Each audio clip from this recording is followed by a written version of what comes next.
আপনার যদি বেশি মন খারাপ হয় তাহলে কি করবেন, কোথায় যাবেন, কি করলে আপনার মনটা বেশি ভালো হয়ে যাবে, সেই সম্পর্কে আজকে সব কিছু বলে দেবো। চলুন পুরো ভিডিওটা দেখবেন, তাহলে বুঝতে পারবেন আজকে কি করলে আপনার মনটা ভালো হয়ে যাবে মন খারাপ হলে। তো চলুন দেখা যাক আজকের ব্লগটি।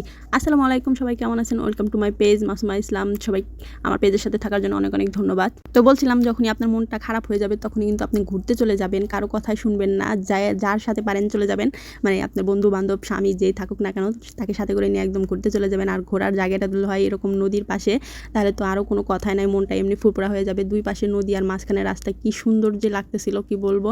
অবশ্যই কিন্তু এই জায়গাটা কোথায় নাম বলবেন, আমি লাস্টে নামটা বলেও দিব।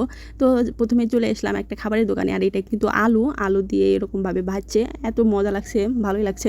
যাই হোক, জীবনে প্রথম আমি এইটা ট্রাই করছি, ভালোই লাগছে, মজা লাগছে। প্রথমে কিন্তু আমার ছেলেটা খাইতে চাইছিল না, পরে আমি তাকে একটু জোর করে খাওয়াই দিচ্ছি, পরে আর কাউকে খাইতেই দেয় নাই, ও একাই নিজেই খাইছে, ওর কাছে এত মজা লাগছে। যাই হোক, দুই পাশে কিন্তু নদী আর মাঝখানে এত সুন্দর একটা রাস্তা, আঁকা বাঁকা রাস্তা, এত সুন্দর লাগছে। যাই হোক, এখানে কিন্তু আমি আলুর এই ভিডিওটাও করে নিয়েছি, মেশিনটা দিয়ে এত সুন্দরভাবে কাটতেছিল, দেখে কিন্তু ভালোই লাগতেছিল। তো আমি কোনোদিন এরকম কাটার সিস্টেমটা দেখি নাই, পরে দেখলাম, পরে ভিডিও করে নিয়েছি, তো আপনাদের সাথে তাই শেয়ারও করতেছি। যাই হোক, বলতেছিলাম যে মনটা ভালো করবেন এভাবেই, ঠিক আছে? এভাবেই ঘুরতে আসলে কিন্তু মনটা একদমই ভালো হয়ে যাবে। তো আপনারা ট্রাই করে দেখতে পারেন, যখন মনটা খারাপ হবে আপনারাও কিন্তু ঘুরতে চলে যাবেন, একদম লং ঘুরতে, মানে অনেকটা সময় নিয়ে সারাটা দিন ঘোরাঘুরি করবেন, তারপরে কিন্তু বাসায় আসবেন। তো এভাবে কিন্তু ঘুরেও আসতে পারবেন। দেখবেন আমাদের চারপাশে কত মানুষ, অনেকই মানুষ এখানে ঘুরতে এসেছে, আসলে জায়গাটা অনেক সুন্দর, তাই কিন্তু সবাই ঘুরতে আইছে। যাই হোক, আমি কিন্তু ভিতরে একটু ঢুকে যাচ্ছিলাম, দেখতেছিলাম কেমন। তো এই নদীর উপরে এরকমভাবে ভাসমান মানে বানাইছে, রিসোর্ট বানাইছে। তো যাই হোক, ভালোই লাগতেছিল, ভিতরে অনেক সুন্দর জায়গা, ফুল গাছ টাছ হাবি সুন্দর করে রাখছে। যাই হোক, সুন্দর করে ভিডিও কিন্তু করে নিয়েছি। আর আমার জামাইটা একদমই ভিডিও করতে পারে না, যাই হোক কী দিয়ে কী ভিডিও বানাইছে আমি নিজেও কনফিউজ, ভিডিও করতে কই আরেকটা করে আরেকটা। যাই হোক ভালোই হয়েছে। আসলে আমার একটা ক্যামেরাম্যানের খুবই অভাব, ক্যামেরাম্যান বলতে কেউ নাই। একটা ক্যামেরাম্যান আছে, সেটা আমার জামাই, কিন্তু ভিডিও একদমই খারাপ করে দেয়, একটা ভিডিও ভালো মতো করতে পারে না।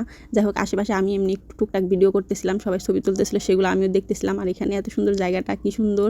তো আমি কিন্তু আরেকটা রিসোর্টে চলে এসেছি, ওই রিসোর্টে অনেক ভিড় ছিল, মানুষের জন্য পা দেওয়া যাচ্ছিল না। পরে আমি আরেকটা খোলামেলা জায়গায় এসেছি, কিন্তু এখানে বেশি ভিড় ছিল না, কারণ এই রিসোর্টটা বেশি একটা সুন্দর ছিল না, যার কারণে এখানে ভিড়ও ছিল না। যাই হোক, আমি একটু ঢং করে ভিডিও টিডিও করে নিলাম। তারপর কিন্তু এই জায়গাটা কিন্তু অনেক সুন্দরই লাগতেছিল, চারপাশে অনেকখানি জায়গা জুড়ে এই রিসোর্টটা করছে।